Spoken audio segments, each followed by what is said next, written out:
Kolkata night রাইডার্সের KKR অধিনায়ক Ajinkya Rahane IPL 2025-এর প্রথম ম্যাচে রয়্যাল চ্যালেঞ্জার্স ব্যাঙ্গালোরের আরসিবি কাছে হারের পর ইডেনের পিচ নিয়ে নিজের মতামত জানিয়েছেন। রাহানের মন্তব্য, তিনি ইডেনের পিচ স্পিন সহায়ক করার পক্ষে মত দিয়েছেন। তিনি মনে করেন ঘরের মাঠের পিচ স্পিন সহায়ক হলে দলের স্পিনাররা সুবিধা পাবে। রাহানের মতে প্রথম ম্যাচে পিচে স্পিনারদের জন্য তেমন সুবিধা ছিল না। পিচ কিউরেটরের প্রতিক্রিয়া। ইডেনের পিচ কিউরেটর সুজন মুখোপাধ্যায় রাহানের মন্তব্যের বিরোধিতা করেছেন।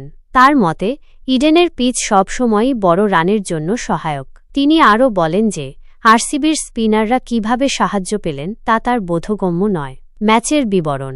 আরসিবির বিরুদ্ধে প্রথম ম্যাচে কেকেআর হেরে যায়। রাহানে নিজে রান পেলেও দল হারায় তিনি খুব একটা খুশি নন। কেকেআরের স্পিন অ্যাটাক প্রথম ম্যাচে ব্যর্থ হয়।